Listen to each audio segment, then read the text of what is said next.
तर देशाच्या भौगोलिक रचनेनुसार वेगवेगळ्या भागात वेगवेगळी फळपिकं घेतली जातात। बर्फाळ प्रदेशात लालबुंद सफरचंद हे फळपीक सर्वांच्याच आकर्षणाचा केंद्र आहे। मात्र आता जम्मू काश्मीर आणि हिमाचल प्रदेश या भागात पिकणारं सफरचंद कोल्हापूरच्या मातीतही तरारून येत आहे। तोच रंग आणि तीच चव चाखायला मिळणार असल्यामुळे कोल्हापूरच्या सुपीक मातीत शेतकऱ्यानं केलेला प्रयोग अनेक शेतकऱ्यांना मार्गदर्शक ठरलाय।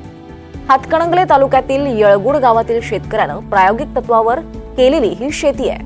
या शेतकऱ्यानं सोलापूर जिल्ह्यातील अकलूज येथून सफरचंदाची रोपं आणून लावली। आता या झाडांना फळधारणा झाली आहे। या सफरचंदांचा रंग आणि गोडवा हा उत्तरेकडून येणाऱ्या सफरचंदासारखाच आहे। त्यामुळे या शेतकऱ्याची जिल्ह्यात चर्चा आहे। जाणून घेऊयात, याचा आढावा घेतलाय आमचे प्रतिनिधी विशाल पुजारी यांनी।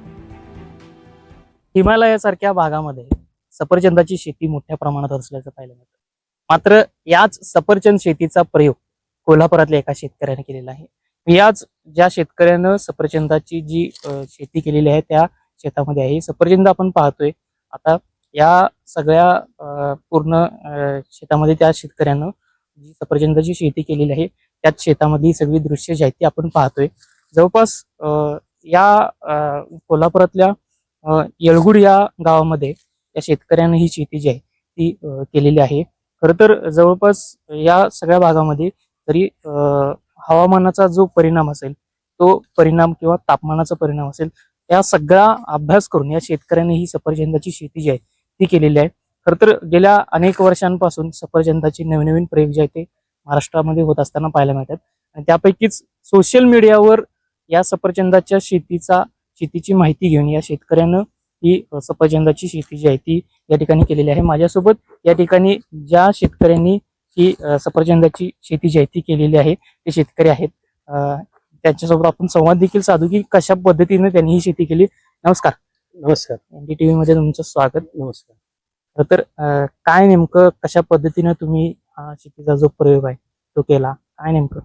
काय नाही, एकीकडे बघत कुठं काय पिकतंय कुठं काय ऐकतंय बघत असं करतच आम्ही हे सफरचंदचं झाडाची मागणी केली। तिकडून मागवून घेतलं, मग ते परत लावायचं म्हणून असं प्रयत्न करून आम्ही 50 झाडं लावलेली सफरचंदची। अण्णा आणि G9 म्हणजे नाव आहे त्यांचं, ती लावलेली आहे।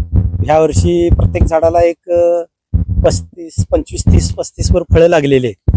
त्यातली थोडं तोड काढलेला आहे। गोडवा आहे, वजन आहे, टेस्ट आहे। या पद्धतीने सगळं सक्सेस झालेलं आहे। रासायनिक वगैरे प्रक्रिया काय केलेली नाही, फक्त हवामान मेंटेन राहण्यासाठी, गारवा राहण्यासाठी याच्यात आंतरपिकं आम्ही भाजीपाला, कांदा, लसूण, असे जेवढे शेंग, भुईमूग असे काय असेल ही सगळी पिकं घेत याच्यात आम्ही आंतरपीक घेत गारवा तयार करूनच पीक घेतलेलं आहे सगळे। याच्यात साधारणतः किती रोप आहेत, काय किती झाडं लावले? आम्ही 50 झाडं लावलेली आहेत। यंदा किती लागले? सगळ्या झाडांनी फळ लागलेले आहेत ह्या वर्षी। गेल्या वर्षी कमी लागले ते, पण ह्या वर्षी सगळ्या झाडांनी फळं लागलेली आहेत। विशाल पुजारी, NDTV मराठी, येळगुड, कोल्हापूर।